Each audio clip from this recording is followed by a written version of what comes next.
is very different today. And you have to spot what it is. I'll give you a clue. It's currently raining. I know. Those viewers that know will know. Right, let's get to it. Hang on a second. Let me get the old YouTube fired up.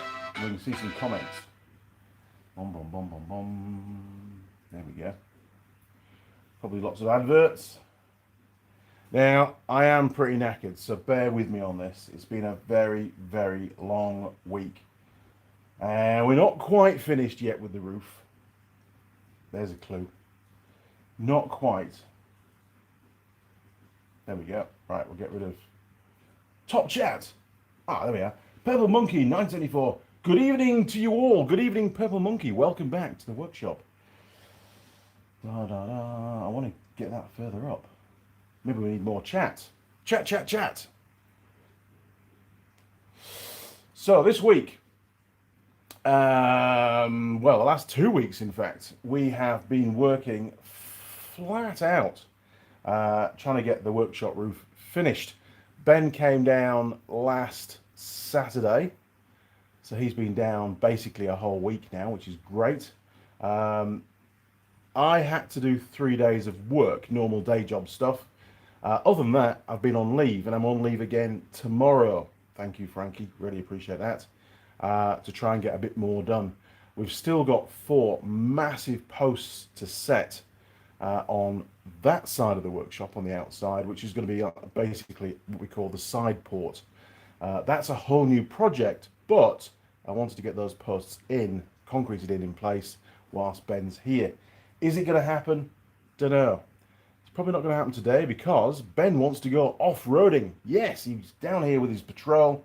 He's got his new tyres on and they're all balanced up. He's done a bit of work on the Patrol. We've done a lot of work yesterday on his, sorry, I'm jumping around a bit, on his ute. And the main reason for that is he has discovered that his Patrol, which is petrol, uses more fuel than an oil tanker. Yes, it's absolutely horrific on fuel. Fuel consumption is just through the roof. So he's going to revert back to his ute as a daily driver, leaving his Patrol down here for special events. He took his ute for a warrant of fitness in Auckland and it failed on the windscreen, and that's why we had to swap him across to his Patrol.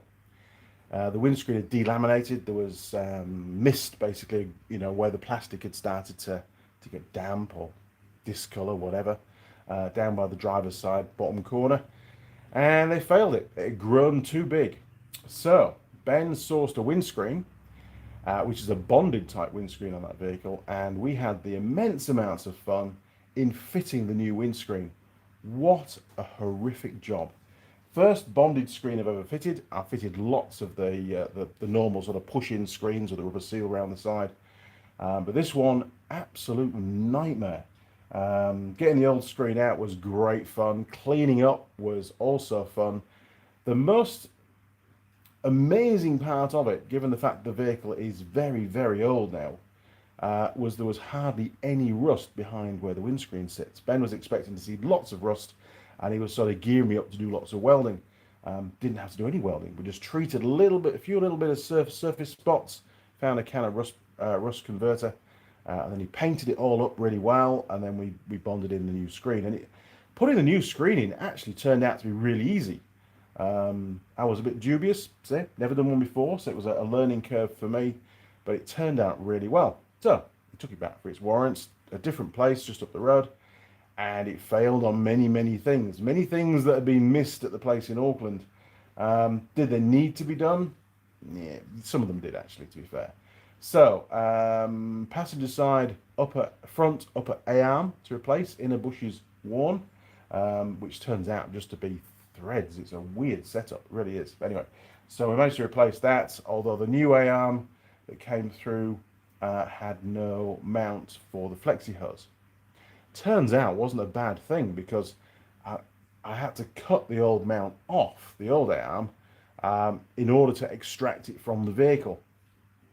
So then what I did is put the new one through and then welded it in situ. And it worked out really well, painted it all black so it all looks mint. Because the weird scenario is, it's a suspension component, right? And if you do any welding to a suspension component and the bracket was welded to the original ARM, it then becomes a modification to the suspension system, and you would have to get certification on that welding. Really, really that technical? But yes, they are extremely conservative when it comes to that kind of stuff. So it's all painted up nice, and fingers crossed it's going to go for the warrant tomorrow. Fingers crossed it'll fly through and the guy will just go, yeah, looks great, that's that box ticked. Another fault was the exhaust, the silencer at the rear, the muffler, as some people call it, was pretty rusty. So we found an old Dexian shelf, cut some bits out, and basically wrapped the muffler about 2/3 of the way around, just to completely cover the holes. Finding somewhere good to weld to, I had to basically, it was just easier to make one big patch and just seal the whole thing up, and that went pretty well too, to be fair. Connor K, morning. Andy and crew, good morning, Connor, welcome back. We had a lot of rain during the night. Virginia Governor, good evening, Andy and crew, watching from a very hot South Africa.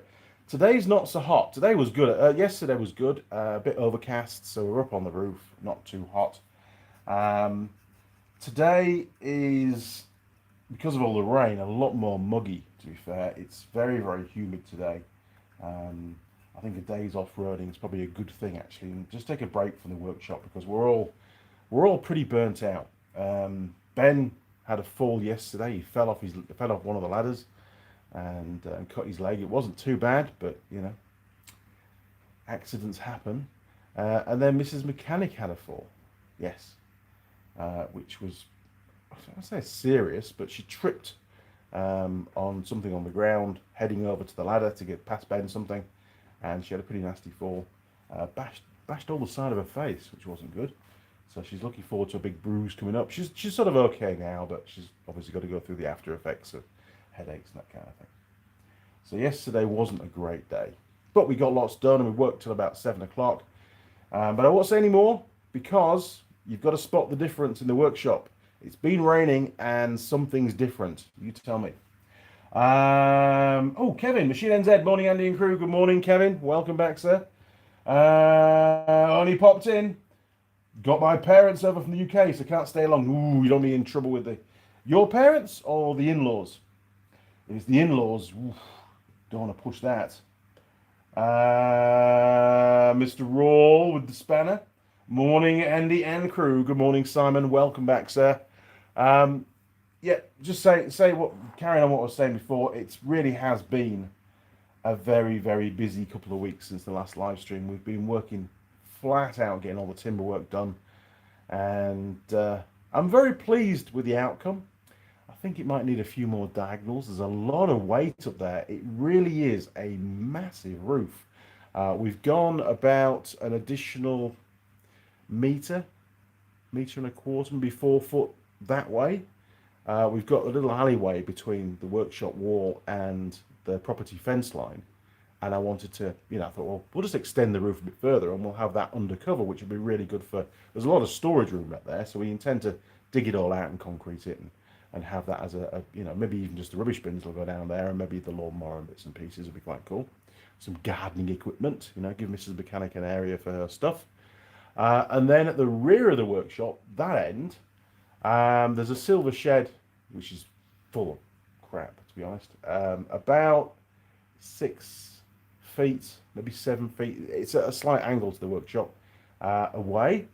So I thought, well, you know what? If we put a couple of extra posts in, some big posts, we can extend the roof that way as well, and it'll give us some undercover for ROVs. I reckon I can get 2 under there. It's going to be a tight fit for the back one because of the way that the silver shed's sat. But I reckon I can get 2 under there, which will save some room under the other house port, you see. So I'm thinking that'd be good.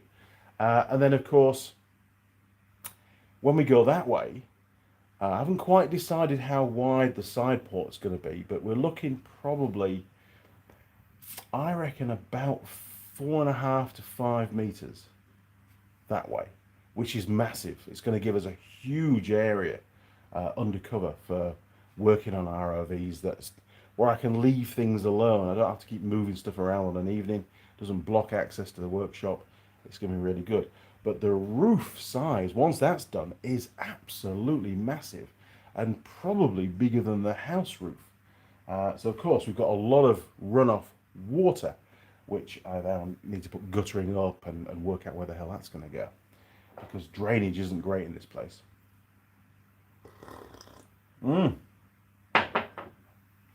Simon sitting with a cider and a free Indian takeaway. Payment for a job I did last week. You can't beat free, can you? Free's always good. Your buckets to catch the rain are gone. They are, Simon. Looking around the workshop this morning, even though the roof isn't quite finished at that end, at the silver shed end, there is no rain at all. I'm hoping during the live stream, ironically, that it's going to rain really hard again like it was this morning, and we'll be able to see the difference, or hear the difference, should I say, of the noise on the roof, because I think it's going to be absolutely brilliant. I really do. Does it feel cooler in here? Well, the sun's not really out yet. I can't tell, but we'll find out, because we didn't get finished till, I say, about 7 o'clock last night. So, of course, the sun was going down at that point. So it's sort of, you know, in the testing stage. Not that we can make any changes, but it is what it is. But I'm pretty confident it's going to be a lot cooler in this workshop during the day when Mr. Sunshine's out, because it's been ridiculously hot in here in the past. Really, really hot. Daniel Bedell, hello, Andy and Mrs. Mechanic, and crew. Good morning, Daniel. Welcome back. So the plan of attack today isn't to do any workshop stuff, although I don't know whether Ben will have bought the 4x4 trip or not. They're still trying to find somewhere, a reasonable track, you know, off-road, a grade, I suppose you'd call it, where it's reasonably challenging, but it isn't too far away. There is a gravel road, so about 25 minutes that way, which is really long. It goes all the way across, heads out towards Taramanui. But it's not very challenging. There's a couple of little washed out areas, but it's not really very challenging. We took the Jimny down there the first time we almost shortly after we got it, to be fair, just to see how it fared. But for Ben's patrol, he's just going to be burning fuel. He's not really going to enjoy it that much. It's not that challenging, unfortunately. So he's busy looking through the maps and trying to work out where we're going to go today.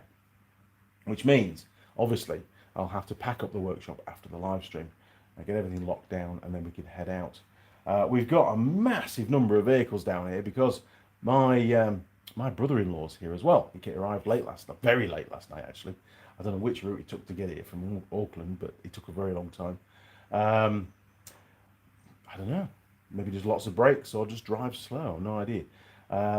He used to ride his motorbike pretty fast. I know that.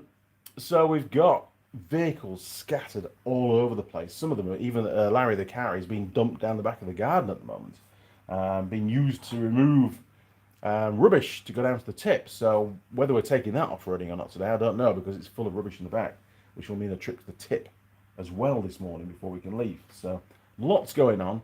Hopefully Ben will get that done, and there's a lot of bin bags to go. Hopefully he'll get that done while I'm doing the live stream, but I don't know. He might not. Right. So earlier this week, Wednesday, Thursday, Friday, I had to go over to Gisborne. Now, for those that don't know, Gisborne is right over on the east coast of the North Island.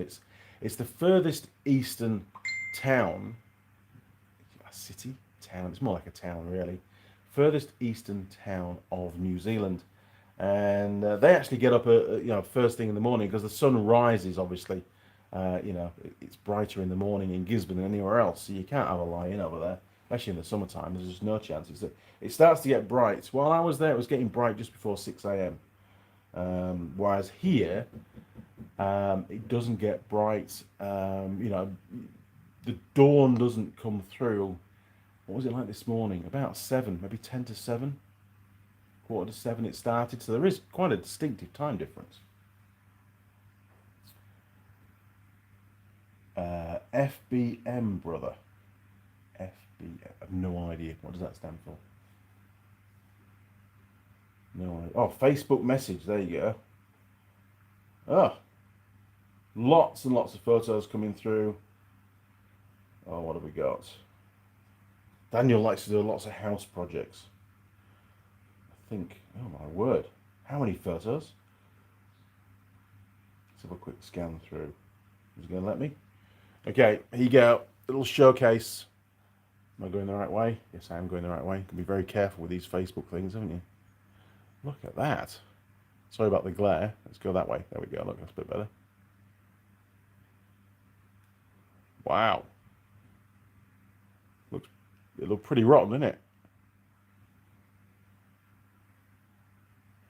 Holy crap, Daniel. There's finger pointing going on. No idea what that's about. What the hell's that? Oh no, some jib. There we go. So new plasterboard gone up. And you've ripped all the outside of the house off as well. The weatherboards and stuff. Holy shit. Massive job. Too big a job for me, to be fair. Don't have time for that kind of stuff. Wow. Good job, mate. And then some wiring at the end, look. Pretty cool.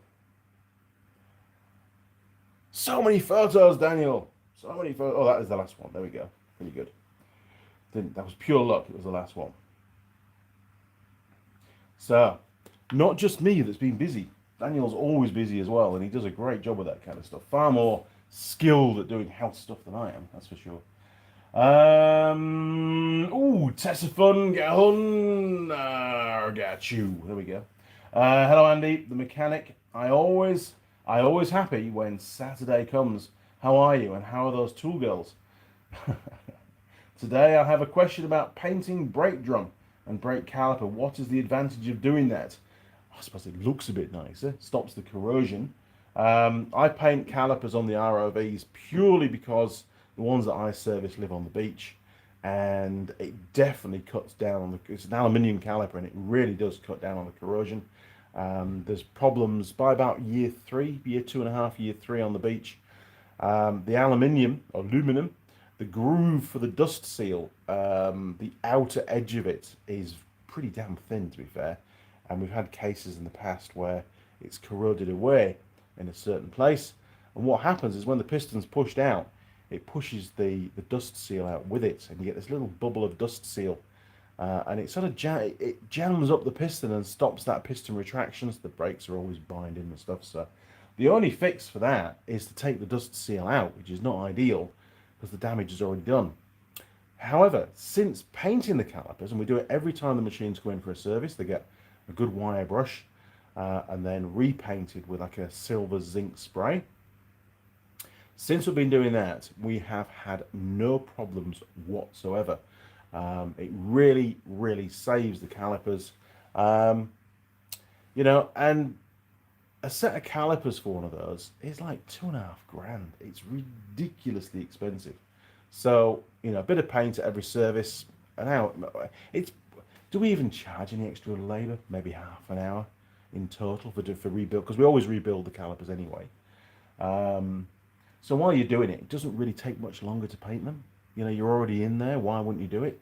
So yeah, the club's probably paid maybe 15 minutes and a can of paint extra, but we only do them once a year, so it's a very small price to pay to prevent that problem further down the line. Obviously, when the machine gets sold on, it usually gets sold to a farmer or somewhere inland. So again, it's not in that harsh environment anymore, so it doesn't have that problem. But yeah, pretty cool actually. We've come up with a few sort of little tips and tricks for stuff that works on the beach, just to try and make things last a bit longer. It doesn't cure the problem completely, but it definitely helps. As regards the tool girls, I have mentioned this a few times before. Basically, the chapter's closed. We've done well over 100 videos with tool girls, but the problem was, since moving down to where I am now, a house that I own, which is nice. It's in the middle of nowhere. It's down near Taupo. It's really, logistically, it's too far for the girls to travel down from Auckland. We have, with Holly, done it a few times, where she's come down, uh, often on the Friday night. We've filmed Saturday, filmed Sunday morning till about 2 p.m. and then had to take her back to Auckland again. It's a bit of a chore, to be honest. And to be fair, there's a common trait really, where there's a finite period of time where a tool girl wants to be a tool girl. Basically, their career changes, their circumstances change, they've got other things to do, other objectives, other visions to do with their lives.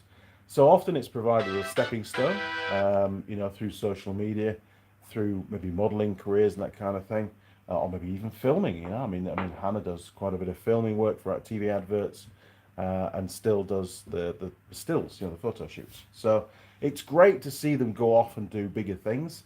But now I just don't have the time. I really don't have the time to because there was a lot of planning involved with those videos, a lot of logistics in those videos, and to be fair, a pretty big cost as well, because especially with the travel times, I'm paying them for everything that they're doing. So over a weekend, it's quite a big chunk, So who knows what's going to happen in the future? But for now, that chapter has closed. So you'll just have to reminisce on the videos that are already on the channel. Sorry. I know, I feel your pain, right? When do we get to Roger Heaps? Good morning, Andy and crew. Good morning, Roger. I've got to reverse back a little bit. Sorry, Simon. Is it summer or winter for New Zealand? It's first light in the UK about 7:30 now. Sounds about the same. We are coming towards the end of summer. January and February tend to be the hottest months. February tends to be the hottest month. Hasn't been too bad this year. We're getting towards the end of February now. Things are starting to turn. And then what will happen is we'll go through the rainy season again, and then we'll have tons of rain. So I have to get a gutter on the end of the roof at that end, because it drains to that side of the workshop. That's the lower side of the roof. And under really heavy rain at the moment, I think it's going to run off the corrugated iron, and it's going to skip over the fence line, and it's going to land in the neighbour's garden, and that's not good. No, we do get on with them really well, and I want to keep it that way. So I need to sort out some kind of guttering to go on there ASAP, probably next weekend, to be fair. So yeah, we're coming towards the end of summer now, Simon. Geez, what do we get to? Daniel, now you're all caught up as to what I've been doing for the past week. All that in a week is impressive, Daniel. Well done. The real Daz, 03. What's the pie? Good call. Let's get the pie in, because I'm bloody starving. I really am. I bought some Hell's Pizza the other day, and it was, to be perfectly honest, it wasn't very good. I was quite disappointed. Oh, to camera, Andy, to camera. Right, here we go. The pie. Now, this is going to be an interesting one. This is from the Wild Bean Cafe. Notice the new style bags and logo. Okay, so they've had a bit of a facelift, a bit of a revamp. And one of the revamps that they've done, that was very Clarkson, wasn't it? Is the gourmet steak and cheese pie, which is what this is. This is the one that they've been kicking out the store, very popular for a very long time, but they've changed it, and they've put some weird kind of seasoning stuff on the top, some flavouring sprinkles, which is a bit odd. But I've also noticed that the quality of the meat has plummeted. There was a case a couple of weeks ago where I got one of these from the Wild Bean Cafe, and there was a massive lump of gristle in there. And it wasn't like the hard gristle, it was really squidgy. It almost tasted, well, I can't say it tasted like an eyeball, because I've never eaten an eyeball, but it was just really mushy, and it was just disgusting. And I had to spit it out down in the bin. There's no way I could eat that. And I really didn't enjoy the pie from that point on. So I thought, given the fact that this was, before they messed with it, a really good pie for me. I really like this. This is or was my go-to pie when I'm on the road. There's lots of BP petrol stations around New Zealand, and most of them have the wild bean cafes now, and most of those have the gourmet steak and cheese. But ever since it's changed, I've sort of gone off it a little bit. And I find myself looking for other flavours, and will often just dive into the pepper steak, gourmet pepper steak pie, because I actually prefer the taste now compared to these. So we're going to chuck it in the pie warmer, and we're going to do a review of the new Wild Bean Cafe Gourmet Steak and Cheese Pie. And without preempting anything, I'm pretty confident it's not going to be anywhere near as good as the last one. Right, turn it around. Where's it gone? There we are. You keep moving all the little icons. Right, turn it around. 3, 2, 1. Boom. There we go. It worked. Right, to the pie warmer. Dum dum dum dum dum. Oh, leg's gone to sleep again. Must be getting old. Right, pie warmer's had some serious action the last few days. Many pies. It hasn't had its problem again. You know where the timer jammed and nothing was happening. Seems to be okay now though. And no, we've not cleaned it. Look at the state of that screen. Horrific. Extra flavour, right? Right, walk around the workshop. There's just a lot of stuff in here, that's for sure. Oh, these are some of Ben's tools, actually. So he's gone for the Zito brand. So you can pull that out of there. This has it got a battery in it? Oh, there, look. And a fraction of the price of the Makita. And he's very happy with them. I mean, batteries are really cheap. I can't put your prices on it. Only Ben knows that. But literally very cheap. He also bought, and he's had this for a while now, if I can drag it out for you, a battery-powered chainsaw. Now, you know, battery-powered stuff is growing on me. It has been growing on me. I think I've probably come to accept it now. But a battery-powered chainsaw, really? Just a gimmick? Actually, it's not. It's real. I've been using it quite a lot for topping the posts off and stuff. And it's bloody good. It really is. This one takes, obviously, the 2 batteries. So it's 36 volts or whatever it is. 18 volts each, yep. And you can adjust the chain on it. You know, it's all, no tools required. Your oil goes in there. Your chain oil. And it works really well. And it was like $200. And the Makita one is like $700 or $800. So, you know, I'm very grateful he brought it down because it saved me a lot of messing around. Now, talking of Makita, I did buy myself a new drill, and actually I've not even opened this, to be fair. I forgot all about it. So, bought myself a new drill and a new, actually a bit like Ben's, new circular saw is in there. I won't pull it out. New Makita rechargeable battery-powered circular saw, because I didn't know that Ben had one. Well, I did, but I didn't know he was going to bring it down. Now, this is the a round 2, because I picked this up at the same time as the saw, and if I can get into it, there we go. Look. Honestly, us poor old creators that do videos, we have to do everything one-handed. It's a bloody nightmare, it really is. So I started using it. This is the one. This is actually a replacement. And I probably did, I don't know, 30, 40, 50 little holes. Just little pilot holes with it in steel. And then I had some holes to drill in some timber. And the timber... What was I doing? I was doing something in this vise, actually. So there weren't that big of holes. Can't remember what it was. But anyway, it sort of seemed to falter. And then the chuck wouldn't spin. But the light came on, and then I took the battery out and put it back in again, and not even the light came on. So it completely died on the first day of use. So I took it back to, well, Mrs. Mechanic took it back to Mitre 10, and they didn't even bother to check it, look in the box or anything. They just gave her a new one, which I thought was pretty cool. So whether they've had problems before with this particular model, or they just have the odd dodgy tool go out, I don't know. This is a DHP 486 for those that want to Google.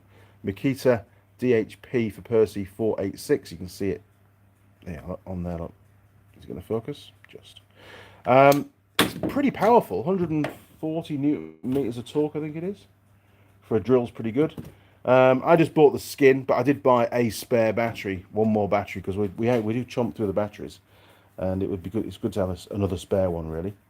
But you know, am I happy with it? I don't know. I've not used this one. I don't even know if it works. Let's put a battery in it and find out. Actually, there isn't any on charge, so we'll get one out of the drawer. It might not even work. I don't know. There we are. That's the new battery. Actually, look, I always write on the date we get it. All right, bear with me. Boom, boom, boom. Wasn't even planning to do this today. Okay, right, Makita, cross your fingers. Is it going to work? Oh yes, it does work. The little light on the front. Okay, well, it's going to get absolutely destroyed over the next few years. But watch this space. If it fails, if this one fails prematurely, and I was pretty gutted that the first one failed, to be honest, because overall, Makita have been really good to me as tools, and I really wasn't expecting that. So is it a sign that the quality of their products is plummeting? Certainly quality control has dropped, but the overall quality of the tool, are they just not built to the same standard anymore? I mean, it does say on the label there, look, made in China, which is sad, but it's a reality. Nearly everything in the world is made in China these days, for various reasons. Anyway, having a further look around the world, see, these things are brilliant. These are our little Dewey Up impact guns, 3/8 drive. We've got 2 of them, and these worked absolutely flat out all day yesterday, without any problems at all. You know, really, really good. Are they made in China? They are made in China. Designed in Japan, I think it is. Anzhou, Japan, made in China. Is that one made in China? Made in China. Yes, they're both. I think they're identical tools, those two. But it's good to have 2, because then you can, you know, get twice as much done. We're back. These screws go in the vents long enough. If you put them on the peaks, you only get about that much thread in the wood, and your roof's blow off, right? Yes, I've got a lot of time. This is all Ben's. Ben's been doing a lot of the woodwork. While I was away in Gisborne, him and Mrs. Mechanic were doing loads on the roof, so it was really good. I think that's about it. Oh, we've got a parcel. Let's do the parcel. But I'll grab the parcel, and then we'll do the comments, and then we'll open the parcel. How's that? Is that going to work? So we'll stick Mr. Parcel on there. We'll get rid of that. Give ourselves some bench back, because we're always struggling to bench in this workshop. Right, parcel's there. Need some more coffee. Right, hang on. Bear with me. Bear with me. Bear with me. That way around, I think. That's the one. Turn you around. 3, 2, 1. Boom. Yes, we're back. Phew. Technical stuff going on today. That's a bit better, isn't it? That's a lot better. I've put an extension on my bench for the camera because of the angles we're all on. Because I've got the shelf here for Mrs. Mechanic's pillar drill, and it makes me sit further back, and anyway, complicated stuff. Right, coffee.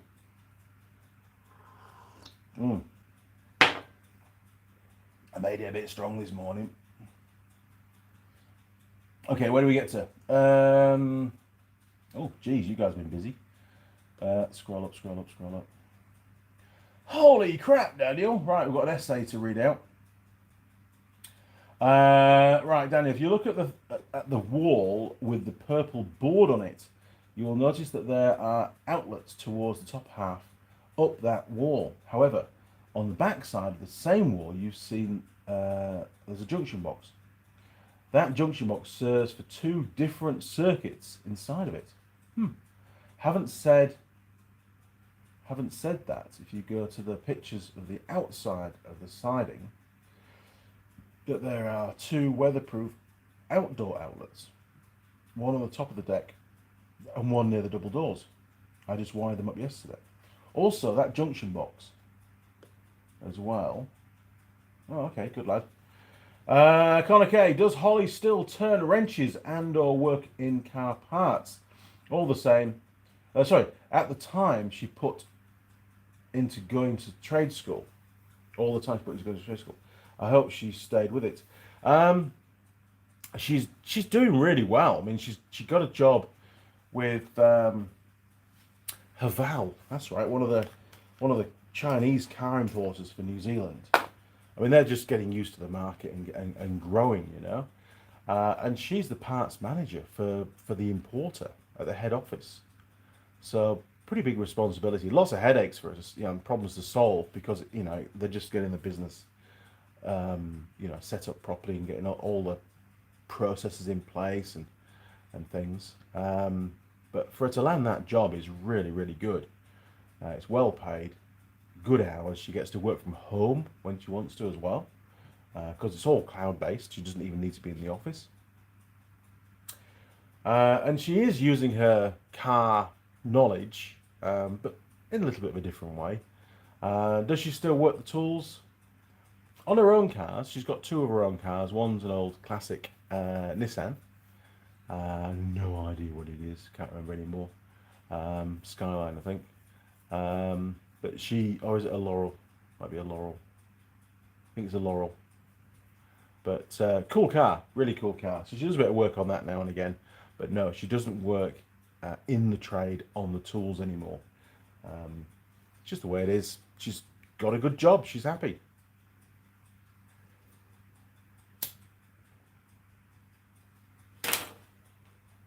And to be fair, I've not seen Holly for, it must be 6 months now. So we are due a bit of a catch up. Hey, just while we're on, what's the audio and the visual like? Because my visual's getting pretty damn grainy for some reason. Daniel, if you notice or paid attention, you would also, I try, that there is a hole in the siding near the crawl space door. That is a hole for a hose bib to go through the wall. What's a hose bib? I have no idea what you mean by that. Simon, the gourmet pie, new improved recipe, mad for less cost. Oh, you mean mad or more for less cost? Yes, it's sad when places do this. The pies are more expensive now than they ever used to be, and the quality of the meat has just plummeted. Now, Ben was saying, we were discussing this actually yesterday, and he was saying, well, actually, during the big C, you know, a couple of years during COVID, a lot of the meat exports for New Zealand, the prime cuts which get exported, didn't get exported, so they were released to market, and basically the New Zealanders got to eat them. But this goes way back before then, you know. Those pies, the meat was never really had a gristly pie. The experience every time was pretty standardized, and it was good quality, and it tasted nice, and it was fulfilling and satisfying. There you go, good advert for you, Wild Bean. Now, when I get one of those pies, I feel like I'm rolling the dice. I'm not really too sure what I'm going to get. Every now and again, still quite tasty, although I'm not a fan of the flavoury stuff on the lid. But the meat, it's a bit hit and miss. Sorry, Wild Bean Cafe, it is. Pull your socks up, get yourself put back together again, because you know you were a market leader for pies, and it's waning significantly at the moment. Harry Dog. Hi Andy, a long time no see. Yes, but you're still here, and so am I, which is good, because I've still got lots more stuff to do yet. Simon, been getting a new tool to, been getting a new tool, an induction heater. Used it on some rusty bolts. They're actually really good. I think Ivan's got one. I know Eric O's got one. Very, very cool. On my wish list. One day I'll get one, because I get the odd job where it's actually really useful to have one. Used it on some rusty bolts on the boat trailer. Yes, rusty bolts on boat trailers all the time. So much better than dragging gas bottles around. Cool. So is it mains powered or is it battery powered? I don't know. Tell me. Send me a photo on Facebook. Why not? Daniel, brother, you have to try the Cobalt brand of tools. Also, might I suggest that you try the 24 volt 6 amp hour tools. I use them for both automotive and construction projects. I've used the same drills. There is, believe it or not, Makita, and I was really tempted to go for it when I bought the new drill. They've got a 30 volt line just starting, and it was a much more powerful drill. And it wasn't really much bigger either. I was really tempted to get it, but then I thought, hang on a minute, I'm going to have to get new batteries, new charger. Price is going to go up. It's just going to become a ball ache. And if I'm going to do that, there's no reason why I can't step across to a different brand. Because that's the thing. Once you've gone down the rabbit hole of a particular brand, you're sort of tied to them. You know, you don't want to start all over again. You've made an investment. I mean, we've got 2 chargers on the wall. We've got one in the house. We've got 7, maybe 8 batteries now. We've got lots of tools that use those batteries. Do I want to step across to another brand? It's a big decision to make, isn't it? You know, it's I won't say it's life changing, but it's a big commitment financially to do that. Yes, you can do it over a period of time, but the initial cost of having to buy the tool and a couple of batteries and a charger, yeah, it sort of puts me off. Maybe I'll jump across to a different brand one day. I don't know. It'd be good to test the other brands, see how they cope.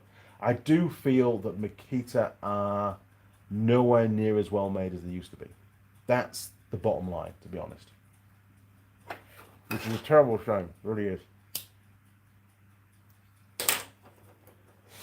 You know, they used to be just a tradesperson's tool, dependable, reliable, and I've got some pretty old Makita mains powered tools which are really, really good. Now, I feel that they're more of the DIY, well, they're going into more of the DIY, the mass market, the DIY market, just to sell more units, more tools, basically, make more money. But it's definitely harming the brand. There seems to be a lot more failures. It doesn't seem to last quite as long. It's a shame. One day, that one lasted, or the other one. Where do we get to? Hang on, I've got to scroll back. Daniel, and impact guns for both industry for the past 6 years now. So they really hold up. Yeah, I mean, to be fair, you know, I've got to give those little 3/8 impact wrenches, they've been worked really hard. One's a lot older than the other, and just faultless. Sure, the anvil's a bit worn on the old one now, and the sockets fly off now and again. But they have worked really hard, really, really hard. So I can't knock those, but I am knocking their new drill. And it'd be good to see how long this one performs for. I've still got the old one. It's what I bought Ben for his Christmas present about 3 or 4 years ago, probably 4 years ago now. It's still going. It's definitely lost throttle control, so to speak. You know, the speed controller on the throttle seems to be, especially at very low speed, it sort of hunts around a bit. If it was a TPS, you'd say, oh, it's got a bad track, which it probably has. But it's been doing that for a long time. Maybe even since the day we got it. So it could have been a fault out of the box, but we didn't really notice it, unfortunately. This one's a lot better on the throttle control. Speed control, sorry. John Nuttall. Good morning, John. Welcome back to the workshop, Mr. Nuttall. I don't know if I'm allowed back on here. What? Of course you are, sir. My holiday photos are in circulation with me on a Piaggio scooter. I know I need help. Hey, mate, if you're having fun, you're having fun. It doesn't matter. And yes, I have worked on a few of that brand scooter, and I really don't like them. I do not. Daniel, take a look at the new plumbing and new electrical lines inside of that wall with the purple board. I will. I'll check it out later on, Daniel. Thank you. Simon, the one good thing about Chinese vehicles, parts are cheap. Full charging system with the loom for a Chinese bike in the UK under 80 quid. Yeah, if you can get it, I mean, obviously you've got a good supply of parts. I remember when a lot of the Chinese stuff first sort of, I got exposed to repairing them here in New Zealand. Just trying to find the parts was a nightmare.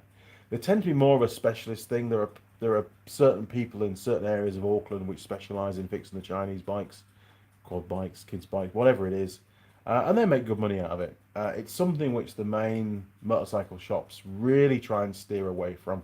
They're just sort of not interested. However, to be fair, you know, the chunk of the market that the Chinese bikes, they're selling more, basically, more and more every year. And I think the Chinese are going for a big push over the next sort of 2 to 3 years here in New Zealand, especially, and maybe around the world, probably. And it's a big wake-up call to the main brands. It really, really is, because their quality has improved, their design has improved, but they're still pretty cheap. They're a lot cheaper than the main brands, and people see the price tag. And when they're a bit skint, and the farmers are pretty skint at the moment, they'll be looking for a short-term solution. They've got to replace the vehicles. They're getting old. The repair bills are going through the roof. They should have been replaced a year, 18 months ago. I'm pretty confident they're going to be going, you know what? Let's just go with it. It's got a warranty. Doesn't matter. We'll buy two for the price of one of the main brands, and then we can just alternate between the two while they're getting fixed. There's different mentalities. They become a disposable vehicle, really, don't they? It's weird. Daniel, water spigot for the outside of a hose. Oh, okay. I'll send you one next time it's in action. Thank you, Simon. Appreciate that. Connor K. Audio and video is good, but it was stuttering when you were opening the drawers on the tool cabs on the other side of the work table. Okay. Well, I did a quick internet speed test because I've had to move, when we did the roof, I had to move the antenna thing for the workshop internet, and it's not as good as it used to be. No, it's not quite lined up. So I'll have to get the guy down to sort that out. But we're going to move the antenna anyway, so he can do all that while he's here. So I'll give him a ring next week. So the phone is transmitting out on its data, which turned out, ironically, to be better on upload speed than the workshop. Whereas the laptop, which I'm viewing all your comments on, is on the workshop, and it's good enough for that. The download speed for that's fine. So we're okay. We're sort of, it's like Apollo 13 down here at the moment. We're just trying to make do. Thank you, Connor. Appreciate that. John Nuttall, what happened in Cyprus should have stayed in Cyprus. Yes, I think we're all guilty of posting things on social media, which, in hindsight, looking back, probably shouldn't have done that. And those that know what I'm talking about know what I'm talking about. And I'm not going to tell you. But yes, there are certain images that maybe should never have gone on the internet. The Real Daz, Milwaukee seems to be popular in the automotive space. It does. That's certainly one of the brands that I've been tempted to jump across to. But overall, the Makitas do a good job, and this might just be a rogue drill that they sold me that was faulty from factory, which clearly it was. It wasn't working hard. There was no smell of burning. There was no smoke came out of it. It just stopped working. That was it. It just stopped. It faltered and gave up. Maybe it just didn't like the workshop. I don't know. But, fair dues to Makita and to Mitre 10. They just did an instant swap. There you go, mate. There's your new one. Good luck. Thanks.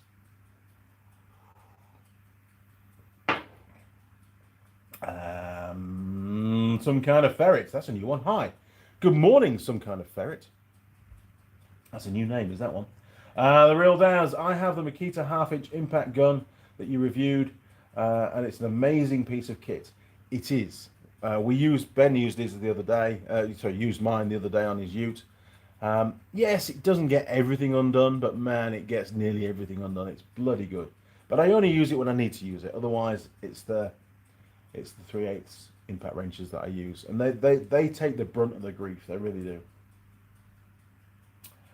Simon, always cringe when I see China ads on the scan tool. Yeah, but that's just the way it is now, isn't it? We've got to face reality.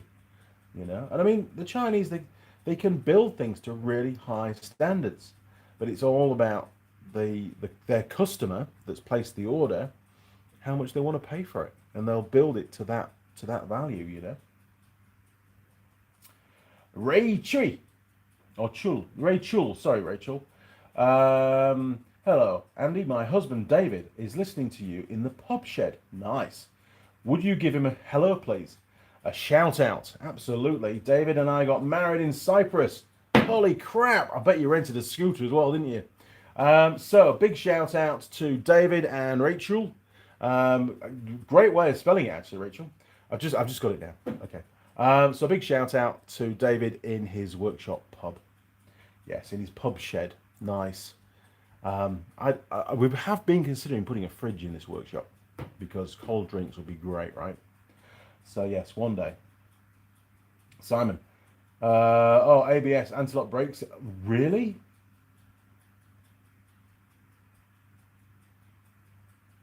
Chinese ABS. Ooh.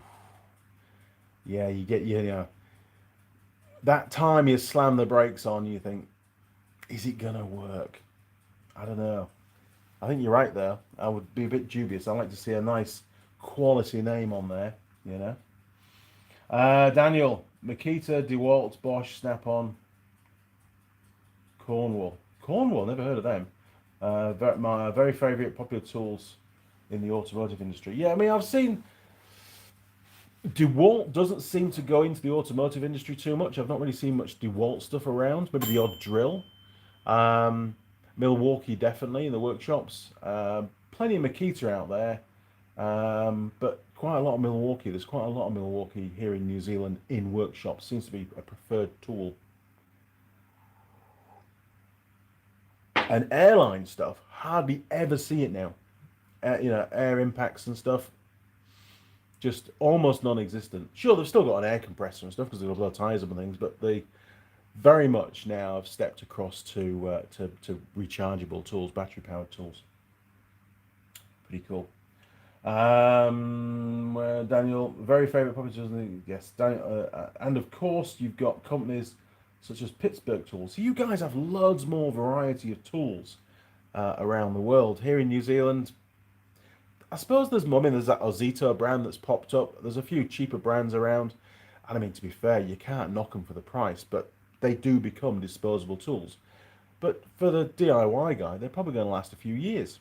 Probably the first thing that will fail will be the batteries, to be fair, rather than the actual tool itself. So I think for what Ben needs it for, it's a great range. He was able to buy a load of stuff for the same price as it would have cost him for just a couple of Makita tools. So, you know, good call. Actually, it's given him a lot more functionality, a lot more range.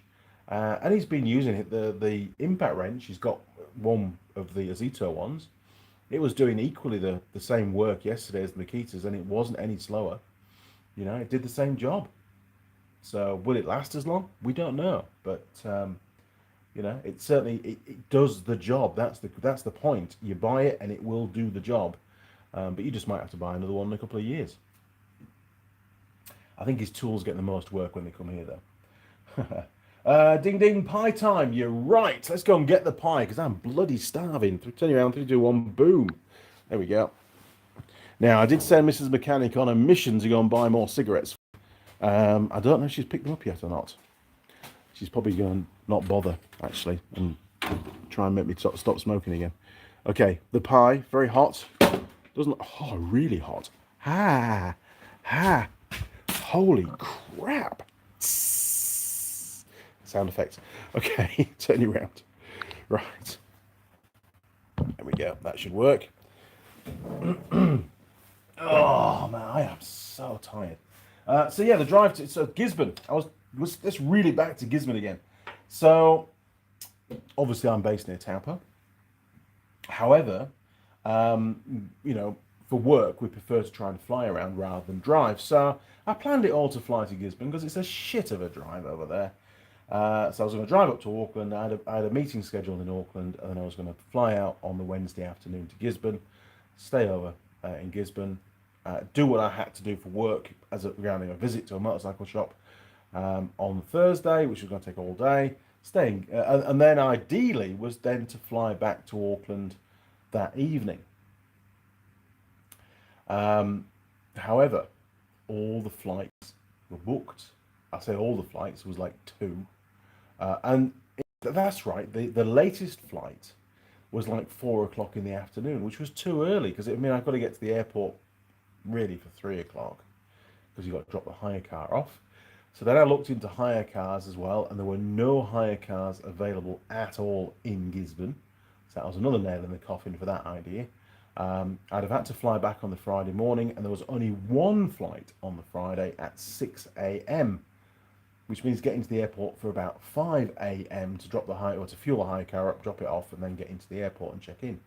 It wasn't going to happen. There's no way I'm getting up that bloody early in the morning. So um, I looked at the drive times because I would have had to drive from Taupo to Auckland to get on the plane. That's 3.5 hours minimum, really.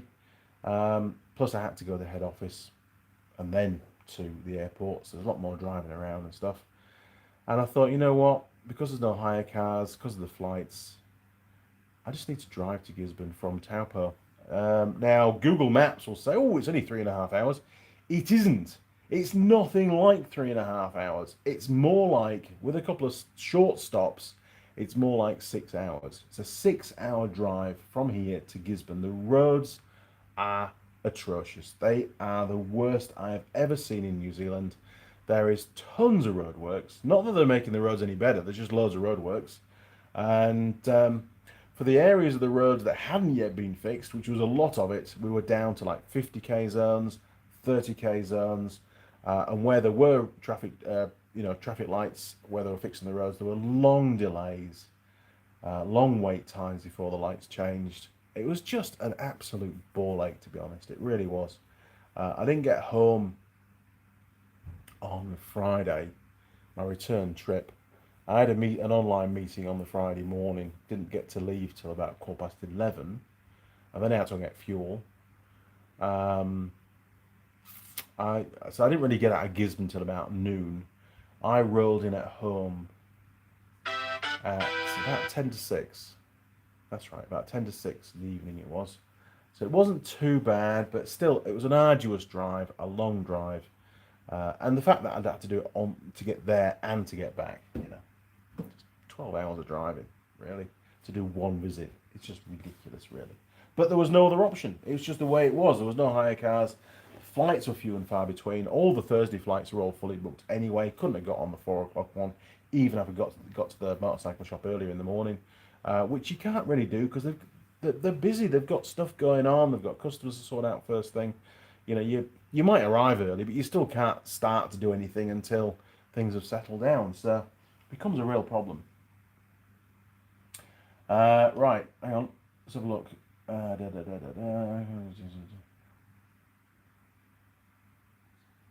Ding ding pie type. There we are. Right, sorry, catching up. Daniel, current price on the tools, can't beat it.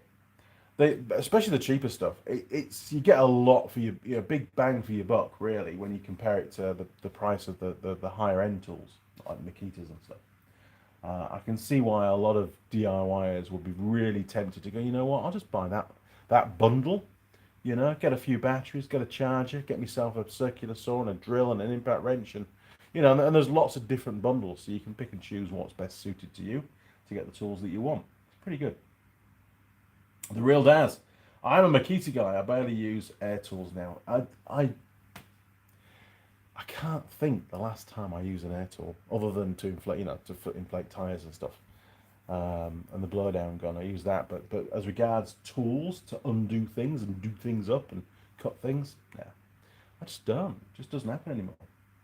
The convenience of battery-powered tools is far. In actual fact, I loathe reeling out the airline now because the reel doesn't get used that often. It sticks a bit and it's a bit of a ball ache getting the hose to reel back in again. It's a pain in the ass, in all honesty. Daniel, got to get back to work now. Talk to you later then, brother, and have a blessed weekend. Good day, everybody. Bless you all. Be blessed. Everyone be blessed. There you go.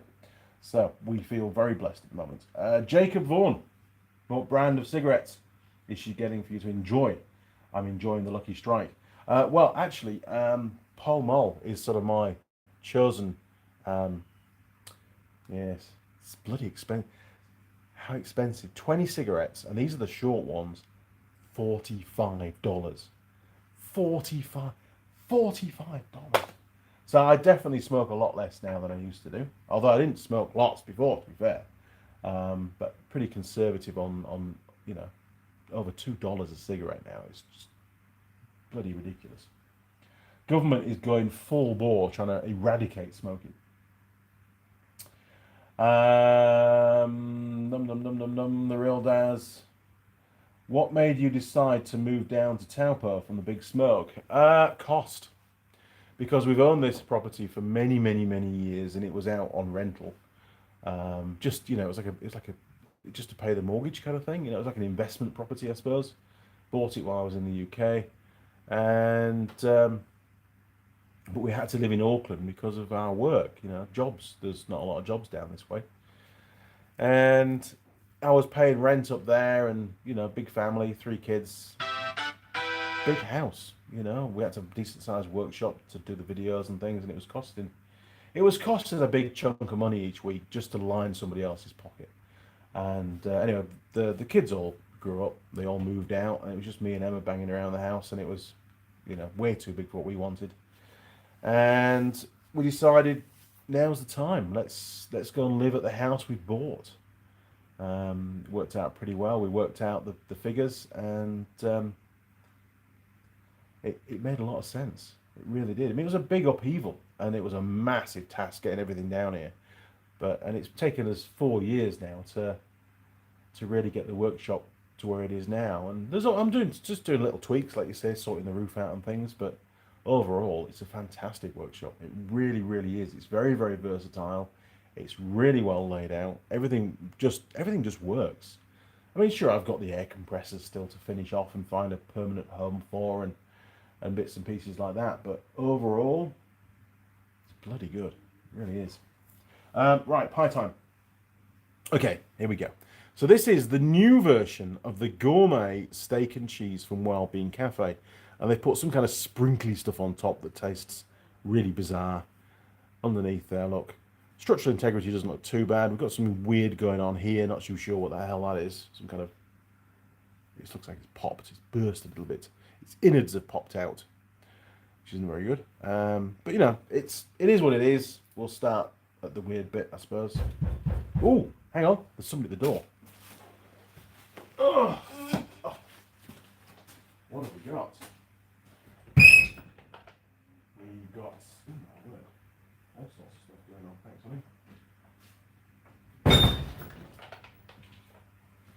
honey. Ooh, supplies! We've got some more cigarettes. Good stuff. And a fresh coffee. And we've still got a parcel to open as well. We've got loads of stuff still to do, and we are an hour and 2 in, so we'll be all right. I try and limit these live streams to about an hour and a half because we've got shit to do, right? We've all got stuff to do. Okay, here we go. The pie going in.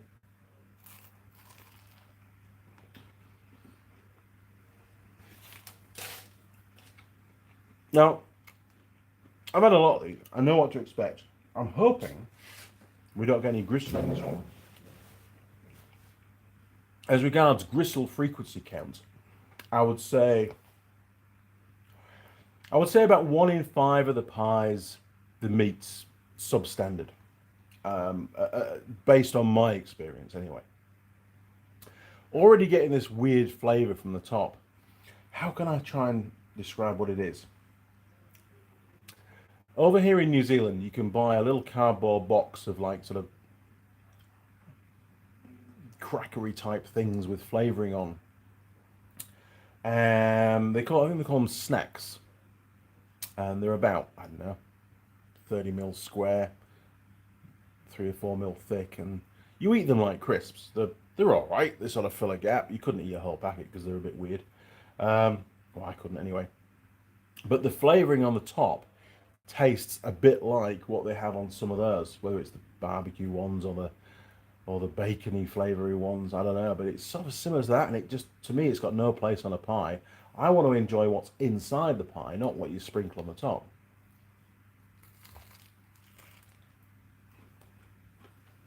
There you go. A lot of pastry, right? Look at that. Hell of a lot of pastry. It'll get better. Okay, so taste, stroke, flavour, contents. And I'm really having to try and stay unbiased on this. The initial bite, it was nearly all pastry, and of course I got a big chunk of the flavoury stuff on the top, and it did not in any way taste like a steak and cheese pie that I was about to expect to eat. So it's a bit of a surprise. It was odd, It's like, that's not quite what I ordered. It is quite hot. You can see the cheese in there, look, as well. We've got the cheese flowing through nicely. Okay, there you go. That's a better cross section. All right. So, meat's okay at the moment. Taste, stroke, flavour, contents. I'm going to knock a couple of marks off for the sprinkly stuff on top because it's not what you expect. It doesn't. The sprinkly stuff doesn't taste of cheese or meat. It's introduced a whole new flavour to the pie, and that's, I think, what bugs me. So I'm going to give them. We've not had any dodgy meat yet. I'm going to give them. I'll give them a 7, I think, because without that sprinkly stuff, it would taste pretty good.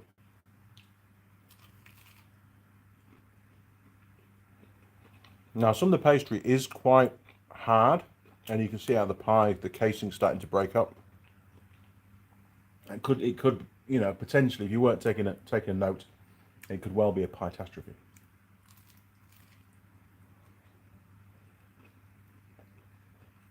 Okay.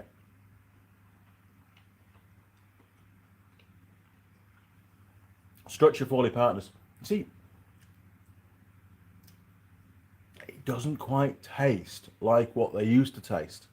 The taste of this pie has changed significantly, and I think it's mainly down to this sort of stuff on the top.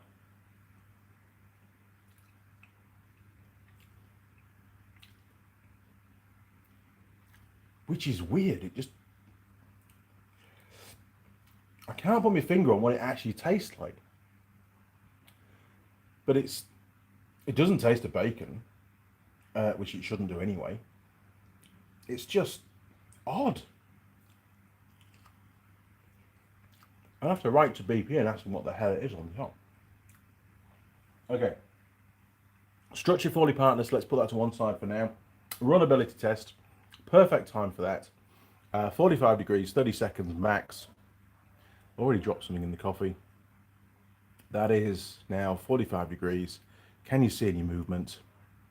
Dum dum dum. Looks pretty secure, doesn't it? Oh no, there's some cheese movement here. You see? Oh, it's starting. It's going to drop. It's going to drop. It's going to drop. It's going to it. Way. Okay. That was definitely under 30 seconds. That cheese, if you're in your car, would have landed either on your seat, run down your shirt, or on your nice suit trousers. That would be a bad thing, wouldn't it? So, not a complete fail, but not ideal. We'll give it another go. I reckon that cheese. Oh, there it goes again. Look, way. Okay, so definitely the cheese is a bit on the runny side. So that was pretty quick. The second time round happened pretty damn quick, didn't it? So let's give it out of 10. Cheese is bad. I'm going to give it a 4. I think a 4. I mean, we didn't see the whole contents ooze out, so we can't give it a really bad score. But I think the cheese, especially with cheese, it's really hard to get off your shirt, right? I mean, basically, you're going to be cheesed for the rest of the day. Okay. Meat quality is the next category. I'm going to push that to one side as well because we've got a long way to go yet. Pie to crust ratio. So, this is where we look at how much, on cross section, how much pastry there is to contents. Now the contents aren't too bad. There's quite a good volume of content, especially on that side of the pie. But as regards pastry, we've got quite a build-up of pastry on this side here, running down here. The base is pretty thin, that's good. And the top is a little bit thick, a bit gooey as well, to be fair. And this side here, very, very thin pastry. So there's an inconsistency in the structure of this particular pie. And that could catch you out as well, you know? So, pie to crust ratio. So contents to pastry ratio, really, it should be. I've got a fly, go away fly. Oh, mouse. The mouses are back. I'll catch him later, little bastard. So where do we get to? I've forgotten. Pie to crust ratio. Okay, I'm going to give it. It's not horrendous. I'm going to give it. I'll give it a 6. Okay, now available stroke sticks. These are available at all Wild Bean Cafe sites around New Zealand, which are at most of the BP stations. So all major cities will have them. I think even Invercargill's got one now, or is about to get one. Queenstown, Dunedin, even Balclutha's got one. So, and that's saying something, to be fair. Sorry, Balclutha. So they're readily available.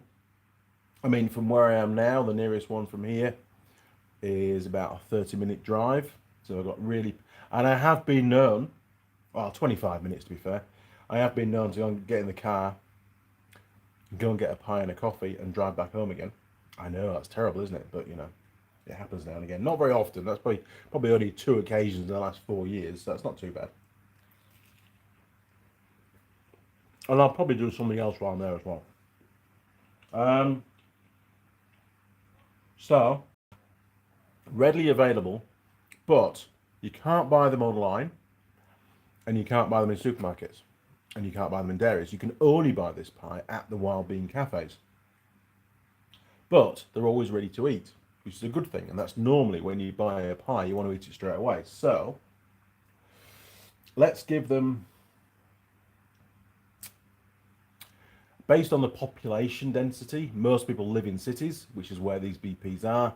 Let's give them a 6. I think a 6 is fair, given the fact you can't buy them online. Pastry taste rating. Well, this is definitely where this weird stuff comes in as well. Let me try and get a bite of just pastry.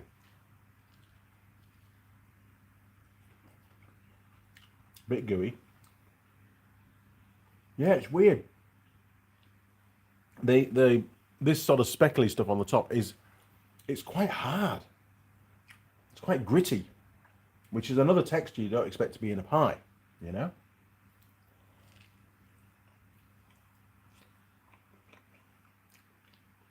The good news is no gristle yet.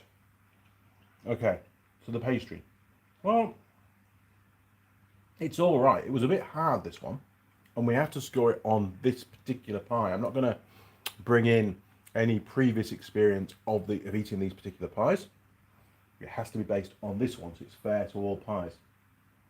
Pie fairness is very important.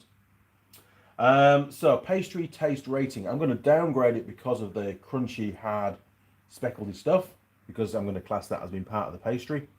It was a bit soggy underneath as well, and very, this is taste, isn't it? So yeah, let's give them, I'm going to give them another 6, because I think the pastry would taste a lot nicer if it wasn't for the speckledy stuff on the top.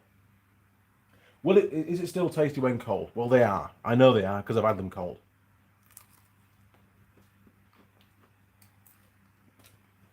So, not as tasty as they used to be, because again of that speckledy stuff. So, I'll give it a 7, I think, for that. Now, packaging design. Packaging design, coffee. Okay. Paper bag. It's got, something tasty.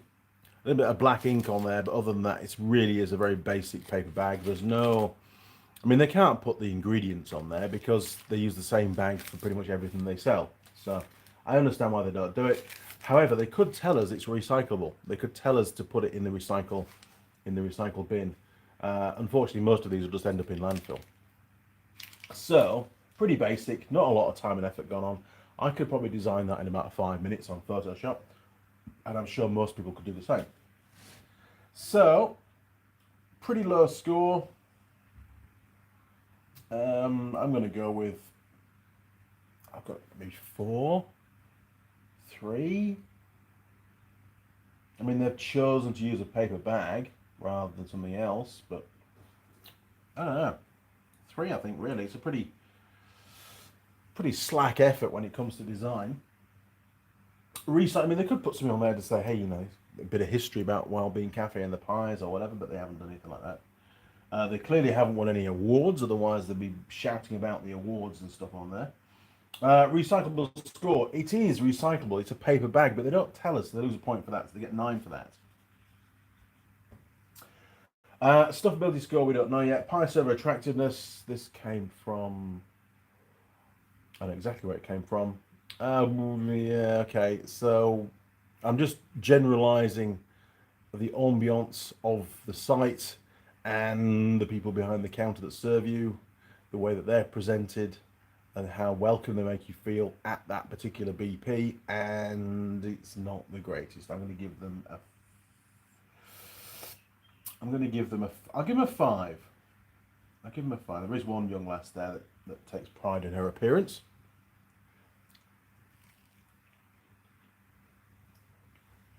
Okay. Post. Oh, hang on a minute. That's that one. Oh, that was weird. That was a weird flavour. That wasn't steak or cheese flavour or sprinkly stuff flavour. God knows what I've just eaten then. Okay. Cross that one out, put it in the wrong place. Okay, so we've still got stuffability score, can't do that just yet. Meat quality, can't do that quite yet. Structure Foley partners, well, it's cut pretty well. It has most of the time it's a single-handed pie, so I'll give them a decent score for that. I would give them, and in fact there's hardly any pastry around as well, so I'll give them a 9. A 9 for that one. I think that's very good. That even, you know, believe it or not, the flaky pastry has been bonded together by the sprinkly stuff. So, you know, I suppose there's an upside to that.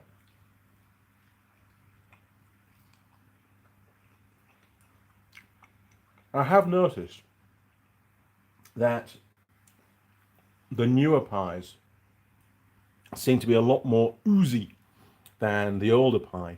And you can see there, look, another great big blob of cheese. And it's not very hot anymore. It's cooled right down. But they still seem a lot more oozy than they used to be. And ooziness can catch you out, because obviously when you bite into the pie, you know, bits of the contents ooze out and they can fall down your shirt or on your seat or wherever, you know.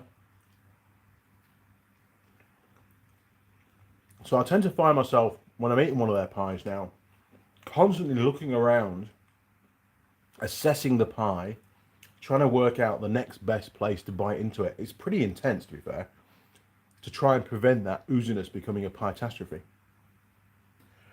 Meat quality, well, we're pretty much there. And no gristle. Big chunk of pastry fell off. Huh. No gristle in this one, which is good.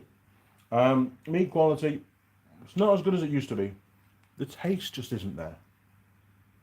B-grade meat, probably. So, what do I give them? Meat quality.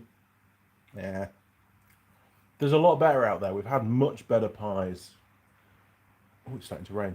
With much better meat in them. So, I will give them a 6. I think a 6 is fair.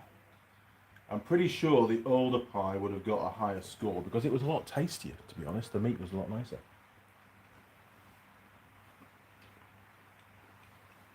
Okay, 1, 2, 3, 4, 5, 6, 7, 8, 9, 10, 11. Okay, 2 more scores. Post pie heartburn. Go away, fly. Nothing, no burps, no nothing. So at this point in time, they get a 10, which is really good. Stuffability score. Am I stuffed? Well, I am. I mean, I'm not hungry anymore. I don't want anything else to eat. Am I fully satisfied? Well, it wasn't quite what I expected as regards flavour.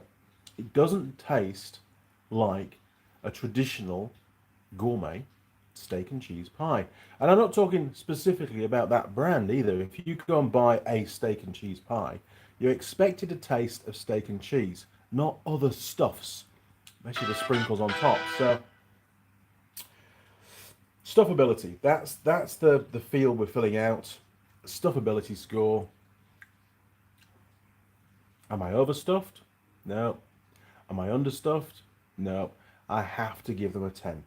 As regards the size of the pie, for me, they've got it perfect. If there was a satisfaction one, which we should have that really, I would be just a bit underwhelmed, to be fair. Okay, we've got some arithmetic to do, and then we'll get back to the comments. Turn you around, 3, 2, 1, boom! Okay, here we go. Oh, there was a burp. We've had a burp. Hang on, we need to alter the scores now. God damn it. Oh. Where were we? Heartburn. So that's now down to 9. I know, we need new pens. It's terrible. Okay, 16, 20, 26, 32, 38, 44, 51, 54, 63, 72, 82, 87. Pretty mediocre score, to be fair. Now, if my arithmetic is incorrect, now is a good time to tell me while I'm filling this out. I'll just glance at the comments. Don't see anything come through yet. So, we have got a Wild Bean Cafe. Oh, geez.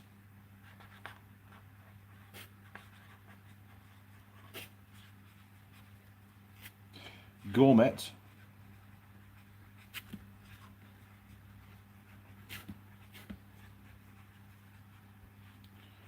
And it's the new one.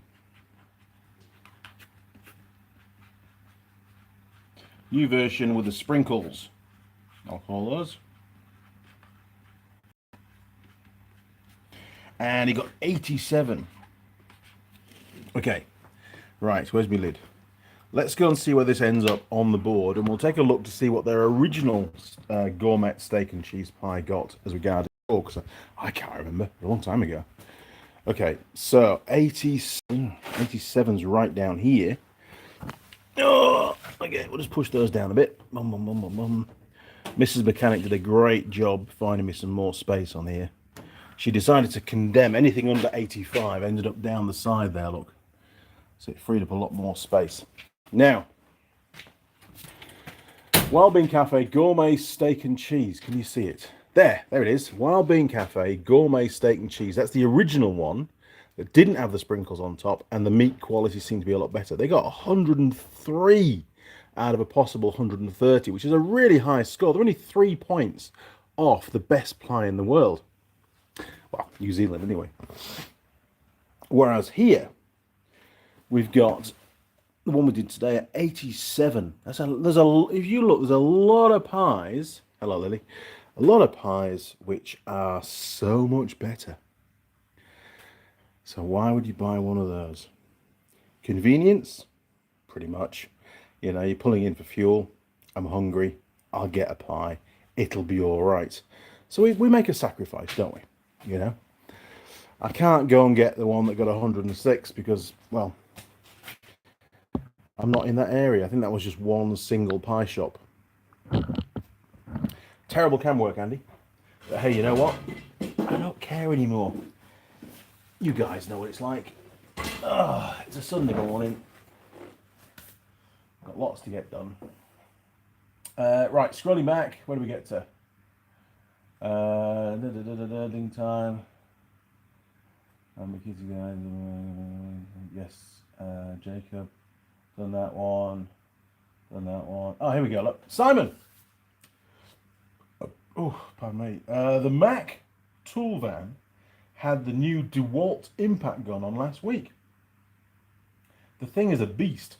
£600 with 2 batteries and 1 more battery when you register it. Well, it's nice to know you get another battery just for registering. That's pretty damn cool. DeWalt. Yeah, I mean, my uncle has had DeWalt tools for many, many years. And he was a joiner. Still does a bit of woodwork now and again. And still has a lot of the original tools that he bought. I mean, they're, you know, I would say comparable quality, really, to the Makita. He's had no problems. No problems, really.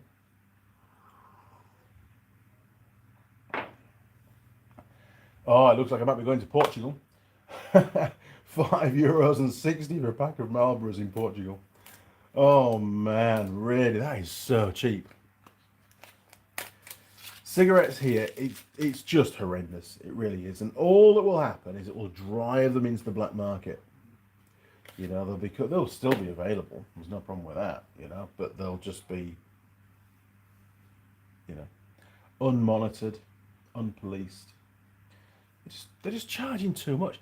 They should just tax EV cars more. Make up for it that way.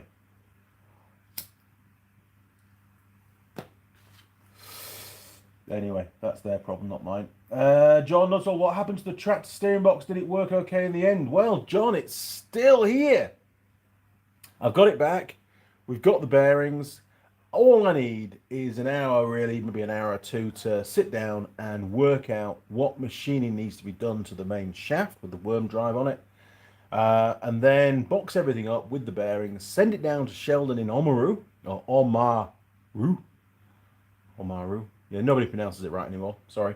Down to Sheldon. He's then going to machine it up and make everything fit because he's got a massive lathe and it will definitely. He reckons it'll machine that shaft even though it's hardened. He'll come up with some kind of a plan. He's got a plan B if that doesn't work as well. A guy that has got a grinding setup to grind it to the size we need. And then he'll send it back here, and then we'll do a final video of assembly and getting it back to Dinesh. The tractor it's going on is in a million pieces. He's currently doing the rear brakes on it, so it doesn't need the steering box. It's not waiting for it, should I say. So it's being pushed to one side a little bit whilst we focus on getting the workshop roof done. Because as you can imagine, you know, once you've started a big project like that and you've got timber all over the place, and you know, Ben's come down to help us do it. I'm not going to waste a couple of hours in the workshop doing that when I could be on the roof getting that finished. So it's just the way it is, you know. Things just have to wait. And I'm not charging the lad for it. It's just a bit of interest, you know. Be nice to get the last video done. It will get done at some point, but it's not priority. In all honesty, I'll let you know when it goes out. John, hit the like button, lads. Thank you, John. Simon, is it just me, or does the pie look smaller than the older version? I don't think it's any smaller. I don't think it's any smaller than the old one. It just tastes really. They've really changed the taste of it. The cheese is a lot runnier. They seem to. I don't know. You know, the title is steak and cheese. If the title was steak and cheese and some other weird flavour, then I probably wouldn't have bought it. You know, and it would probably put a lot of people off because they just want a steak and cheese pie. They don't want a steak and cheese pie with additional flavours that dilute the steak and cheese flavour. It should be the steak and cheese that's the dominant flavour of the pie. And the meat seems to have lost some of its flavour, and with the sprinkles, maybe they put the sprinkles on to try and give it a bit more, some kind of flavour. But it hasn't worked. It hasn't worked at all. And some of the Wild Bean Cafe stores now don't stock that pie. They've gone away from it. So whether they've also seen a reduction in sales because it's changed flavour, I don't know. Probably have. Pete Woodfine. Hi, Andy and crew. Good morning, Pete. Welcome back. Purple Monkey 1974. Ever wondered what 90,000 subs? Why only 20 watch each live stream? I don't know. I mean, we do get, you know, probably between the very worst 500 total views on a live stream up to maybe 700, sometimes over 1,000. It used to be well over 1,000, but I think there's a lot more YouTube channels now. And to be fair, there are much better live streams than mine. Mine is more of just a low-key chat with his mates, Sunday morning, chill out kind of a event, really. You know? But I don't worry about it. I don't worry at all because at the moment, the YouTube channel is just sort of ticking over. I need to get some more videos out. I know, but I've been busy with the roof. And I'm not going to film doing workshop roofy stuff because I'm not, you know, I'm not a qualified joiner. I'm not a qualified builder. The way that I construct stuff is just the way that I've done it. It's not always the best. Sometimes I need to do some remedial work to stop things wobbling around a bit. I tend to use sort of the steel design in my head when I'm designing timber, and sometimes that doesn't work. So I have to go back to the drawing board. But overall, pretty good. But it's not a filmy thing. I mean, it was really most days on the roof have been really hot. It's not a place to do filming. Filming's in the workshop or out on location. So apologies if you're looking forward to videos of me doing the workshop roof. They haven't been filmed. It's just not going to happen. It's not really a Andy Mechanic kind of video, I don't think, really. And it's important to keep the focus. It's all about fixing motorbikes and cars and that kind of thing, and a bit of welding now and again. Jim Haynes, yeah, we're nearly at 91,000 by the way. So spread the word. Let's hit 91. I'm can't wait to get to 100,000 subs. That really is my target. I mean, I'm sure long term it'll be more than that, but just that magic milestone of 100,000 be really cool. I get loads of emails from companies, especially in China, asking me to showcase their products. Not really that interested, to be fair. I don't want the channel to be commercialized like so many channels end up being. I want to keep it independent. This is my channel and I just do what I want to do, and those that enjoy it join me, and those that don't enjoy it go and find something else to watch. But there is a lot of really good YouTube channels out there that provide far better content than me. I'm not a very good salesman, am I? But I have my own unique style. It is what it is, and when I retire, whenever that's going to be, Mrs. Mechanic keeps pushing it out. When I retire, then I'll be able to focus, and I fully intend to focus full time on the channel. That's my retirement fund, really. It's just the way it is. Time. Further down the line. Jim Haynes, I still use a lot of air tools. It's 50% usage with battery powered tools.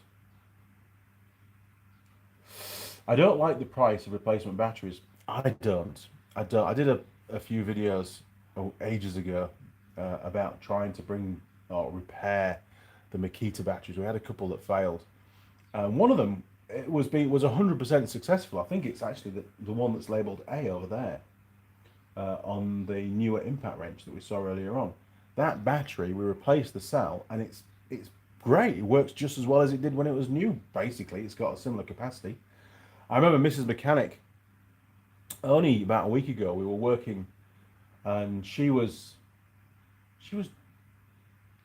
grinding. That's right. She was using the angle grinder, Makita angle grinder, the rechargeable one, and she used the new battery, the brand new battery, which is a 6 amp hour, and she was able to do 39 of whatever. I think she was cleaning up. That's right. She was cleaning up some the brackets up on the roof before we painted them. And she got 39 of them cleaned up on one battery, on the new battery. I gave her a new battery, and she got 19. And she said, "Oh, this battery's crap." And I said, "Well, hang on a minute. The second battery was only 3 amp hours, not 6. So realistically, it's performed nearly as well as the 6 amp hour battery. It's done half as much work, and it's got half the capacity." And that was quite an old battery, and it was so therefore, in my eyes, still working as well as it should do. So the longevity of the Makita batteries, ever since we did that repair, I've not had any more failures. So whether it's down to our charging, maybe we're allowing them to charge up fully rather than using them on part charge, I don't know. But yes, they are expensive. $235 for one 6 amp hour battery from Mitre 10. That was a fair sting. But I thought, well, I'll get one. Yes, it's expensive, but at least if I get one now and maybe I get another one in 6 months' time, then I'm sort of ahead of the game. The last thing I want to do is have to go out and buy 3 or 4 or 5 new batteries at once. That would be really expensive, and it would really hit the cash flow. So you're right, they are expensive. But when you think about the amount of work that these batteries have done, it's phenomenal. It really is phenomenal. So when you look at the whole picture, I think they're actually still value for money. I think they're all right. Yes, you can buy aftermarket ones. No, I have never tried an aftermarket battery in the Makita tools. Would I? I don't know. You're introducing another variable, aren't you? Is there a potential for damaging the tool? Is the BMS to the same standard? Does it have the same parameters as the Makita one? Probably not. Are the batteries as safe as the Makita ones?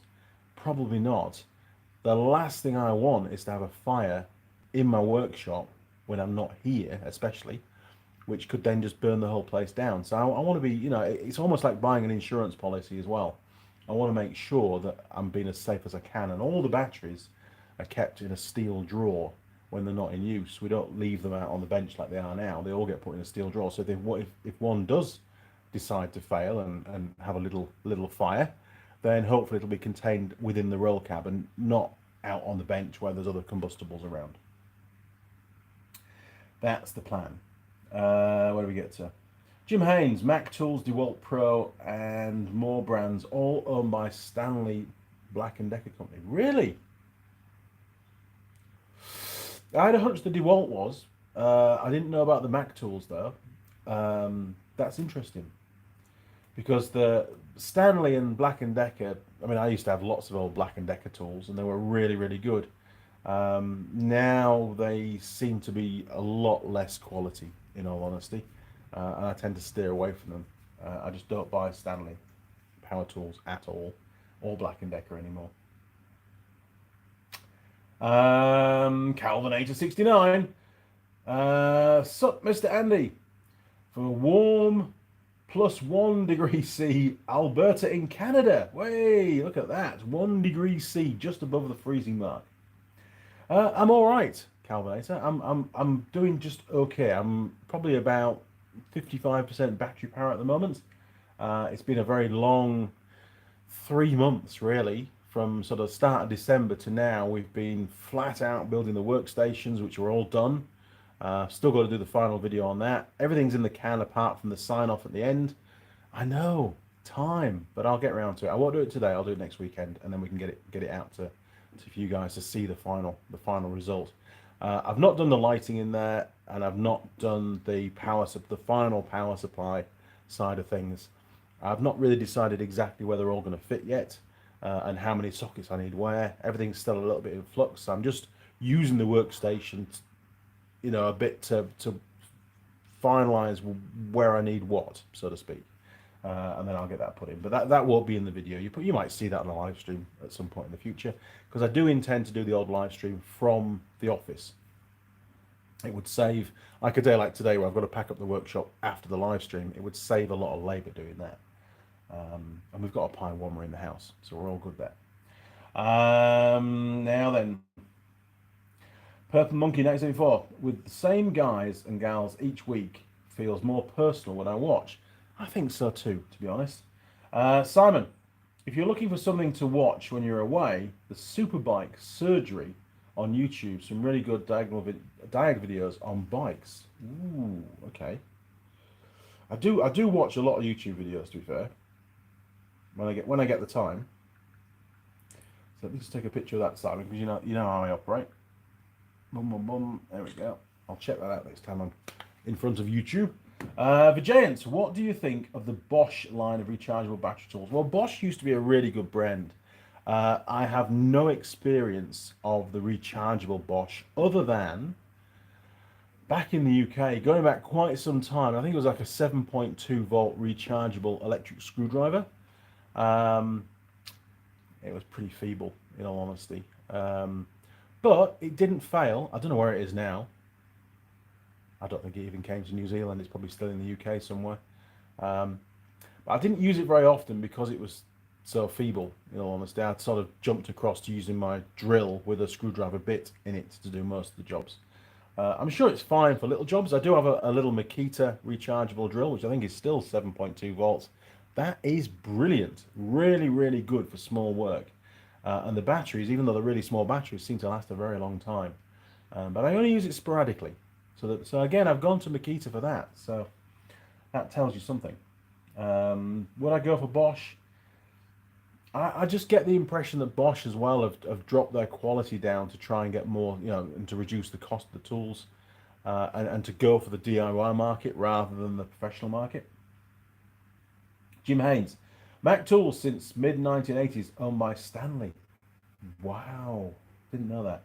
Calvinator, Mac cordless tools use DeWalt's 20-volt battery packs with Mac Tools' name on it. Really, well, that proves it, doesn't it? Hey, we've got a parcel to do. Let's open the parcel and see what's in there, because we are running out of time. In fact, I think we've gone over time. We're 10 minutes over. Holy crap. Turning around. Boom. Okay. parcel time. Let's try and make a bit of space. I think I tried to make the space ages ago, didn't we, for this? Okay, so first of all, what is it? Well, we need to open the parcel for that. You guys love parcel. I don't do parcel opening very often anymore. So this will be a new one.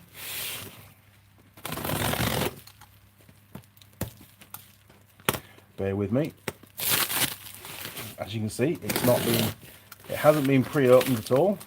It's well wrapped, I know that.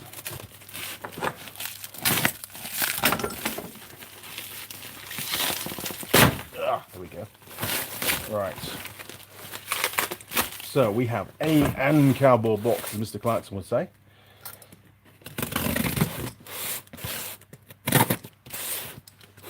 And this will be interesting, I think.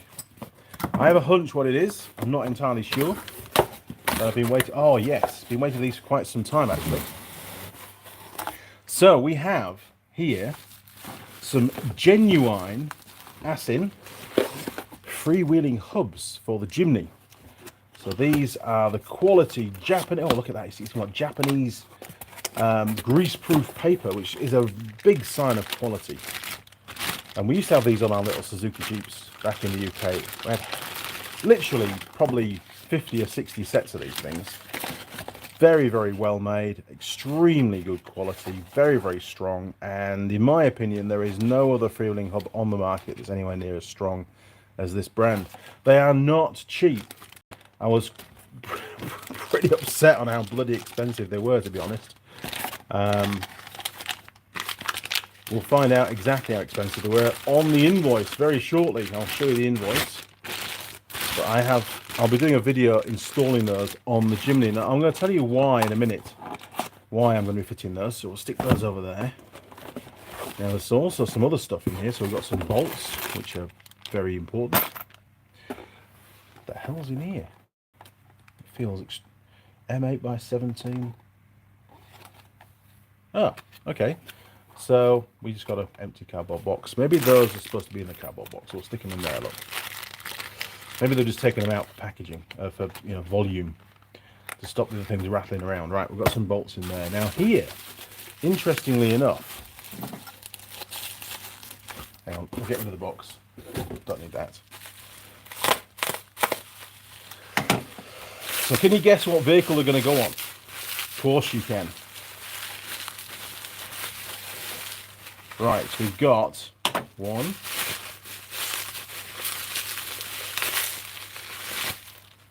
two. Okay, so these are some little spacer plates which we had to purchase, which allow these freewheeling hubs to be fitted to the front of the little Suzuki Jimny that we have. Now, Suzuki obviously offer their own option as a freewheeling hub, which would be the ASIN hubs. These were standard OEM fitment on all the little Suzukis in the UK.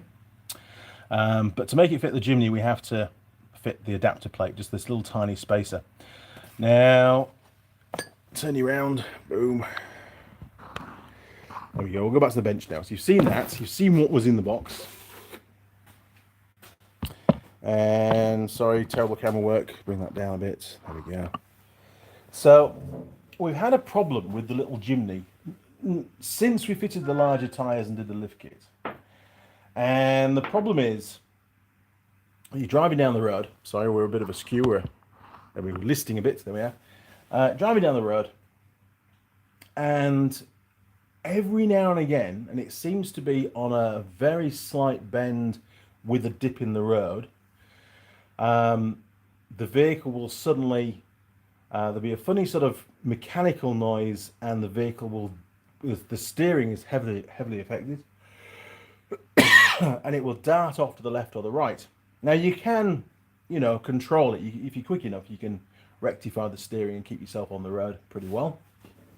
Worst case scenario, it catches you completely unaware, and it does head for the ditch or over the white line, and that could cause an accident. It's really bad, actually.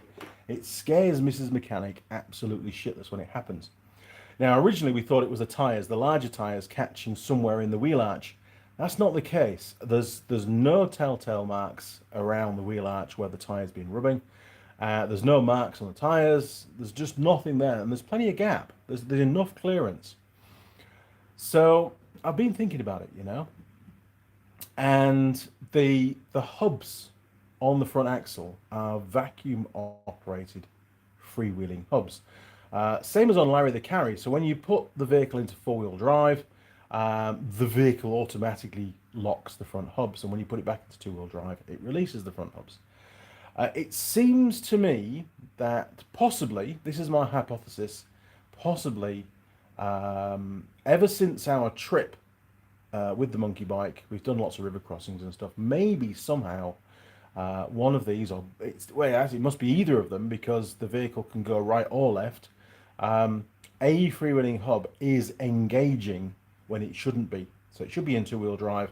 And if one hub engages but not the other, it will cause a lot of drag as it's trying to spin up that half shaft, drive shaft into the diff, and that would put a resistance onto that wheel, onto that tire, and it would cause the vehicle to pull one side, a bit like a brake binding on. But it's instant. And because there's a mechanical noise as well, I think that's the hub trying to engage, and then it finally locks and boom, off you go. So I thought, well, proof of the pudding, what we can do is fit some manual freewheeling hubs, eliminate that whole auto engagement system, just blank it off basically, and put them to free, drive it around, and if we still have the same problem, we know it's not a freewheeling hub issue, it's something far more serious. And the vehicle would have to go back to Suzuki and get them to diagnose it because it's under warranty. So I shouldn't really even need to do this. But I thought, well, it'll be a good thing for the videos because I have heard and read on some forums that these vacuum operated hubs can play up. And I think that's what's happening. So we're going to take them off and fit those on a video in the next few weeks. Now, as regards the cost, these things are not cheap. I had to get these out of Australia. I could not find a supplier here in New Zealand at all. Well, I found one, but for some reason they weren't responding to emails. So whether they've gone bust and the website's still running, I don't know. And they would have been a little bit cheaper, but in the end, I contacted a company called Roadrunner Off-Road in Australia, and they also did the spacers, which was a key. I wanted to find one supplier that could supply the whole lot. I didn't want to be messing around. And as regards cost, yeah, there's no address of mine on there anymore. That's good. There you go. As regards cost, they were $390 Australian. The two spacers, that was $195 each hub, and you buy them separately. And then the spacers were $63.96 each. So that's $128 basically. $83 of freight because they're not light. And then, of course, they put on the tax. Now, bone of contention, these essentially were for export, so they should have been sent out tax free, and then you pay the duty when they come into New Zealand. There was no duty to pay. The New Zealand authorities didn't pick up on the fact that duty needs to be paid. Maybe they were just happy that it'd been paid abroad. I don't know. Who knows? So, total of $601, and that's Australian dollars. What I paid was New Zealand, which is higher than that. So these things were really expensive. But if it solves the problem on the Jimny and makes Mr. Mechanic feel a lot happier driving it around, then in my book it's a win. If it does fix the problem, then I can go back to Suzuki and say, hey, problem with these hubs, they keep engaging themselves. I can put the old ones back on, or I can just take it as it is and say, can you investigate what the problem is? Maybe one of the hubs is faulty, or both the hubs have gone faulty. Maybe they're full of water. I don't know. We'll have to have a look. But yeah, work in progress when I get time. But that's what we've got, and I have a hunch it's going to fix the problem. And plus, it's quite nice to have manual control over stuff. I don't like all the gizmos and gadgets on vehicles where, they can fail and it becomes more of a problem. When it's a manual freewheeling hub, you know when it's working, you know when it's not. And if it doesn't work, you can strip it and fix it. I've rebuilt plenty of those over the years. Now, where do we get to? Purple Monkey, Simon, there we go. The Giant, done that one. Jim, done that one. Coway Tomatoes, done that one. Jim Haynes, Ford has vacuum operated front hubs and not a fan at all. Poor system. Interesting. Thanks, Jim. Appreciate that. Yeah, I don't like it. I remember the old Daihatsu 4-tracks used to have a vacuum operated four-wheel drive engagement. So they got rid of the big lever on the floor for the transfer box, and it was all controlled by push buttons on the dash. And constant problems with the vacuum lines. They get pinched, mud would get up there and squash the vacuum line when you've been off-roading, and then all of a sudden you don't have any four-wheel drive. You can't beat the old levers. You're driving a four-wheel drive vehicle for a reason. You want that, for me anyway, you want that tactile element where you're physically moving a lever from one position to another. Makes you feel like you're a lot more in control. And when you can see the lever engaged, you pretty much know that you've got four-wheel drive, right? It's, I don't know, how can I describe it? More of an assurance thing. And, driver engagement, pushing a button's a bit lame, isn't it, compared to pulling a big lever and popping it into gear.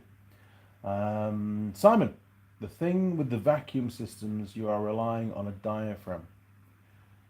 Easy to fail. I know, but it's a brand new car, isn't it? I mean, it's a year old, but it's essentially new. It's not done a lot of work other than the monkey bike trip.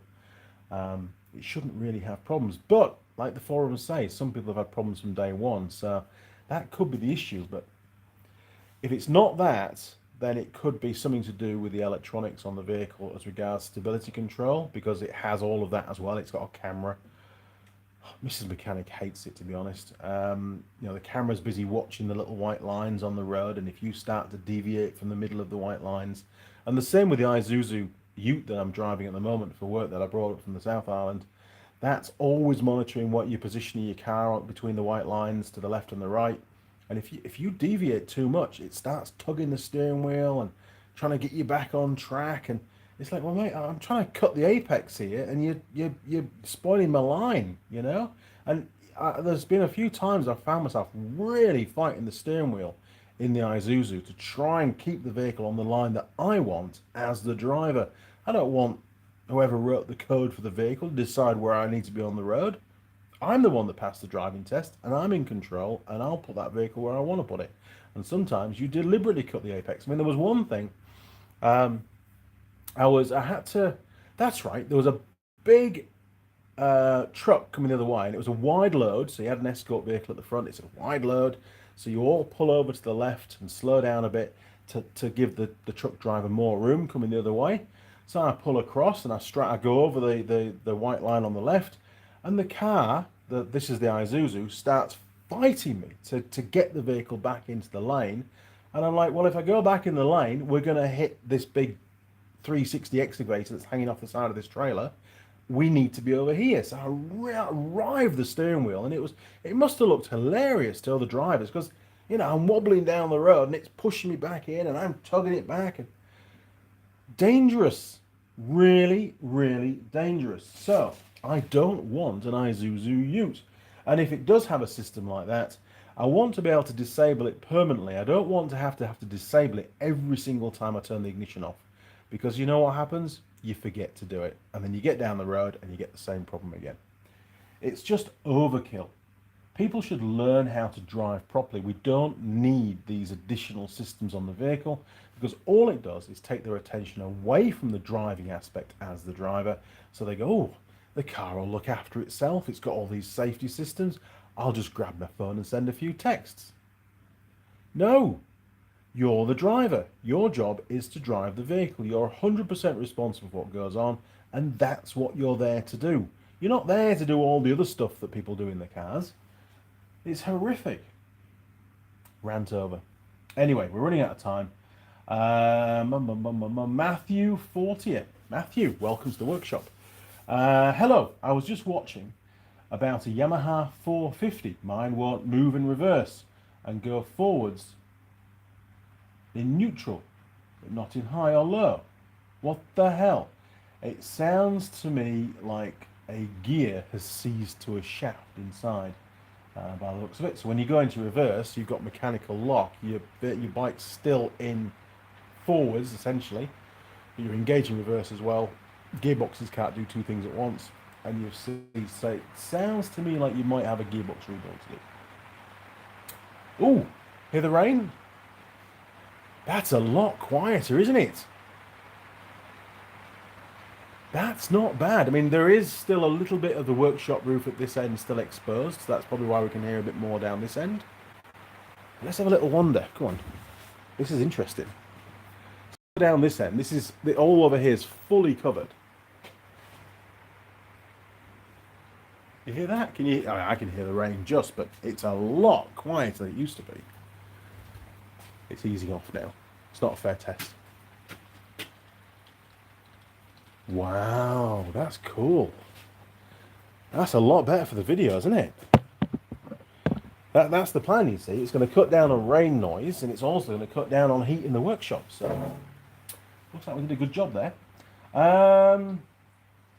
Simon, will an ECU from a Jimny without all the gizmos not fit and do away with the gizmos on it? I don't think so, because it's a Gen 4, and I think all the...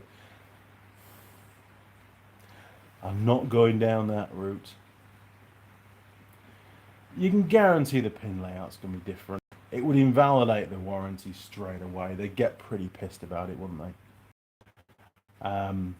You know. And I mean, it might go, hey, there's an extra module. What's going on there? Ooh, limpo mode. It would just be a can of worms. But I think if it ends up being freewheeling hubs, everything's sorted, not a problem. The bottom line is it shouldn't be doing what it's doing, so it needs to be fixed. And I don't believe it's got anything to do with the lift kit or the tyres were fitted. So it's down for Suzuki to sort it out. Where do we get to? Peakwood Fine. Isn't it anti-sleep system with the anti-drifting alert? But it probably is, but I don't want it. I'm quite competent at driving long distances without falling asleep. I've proved that hundreds of times. And then to be fair, in a Jimny, realistically, you don't drive that far. They're not the kind of vehicle you want to be doing hundreds and hundreds and hundreds of kilometres in one day. It's not a touring vehicle. It's a little Jeep for pottering about down little country lanes and short distance driving. So sleep shouldn't really... It's not really the kind of system you should see in an off-road vehicle either. You know, it's... All it needs really is a little sticker putting over the camera, right? Job done. That might be the case. Matthew Fortier, yes, tries to jump forward in reverse, was riding it and it came to a dead stop, so gearbox rebuild. I think so. You might have a lubrication problem.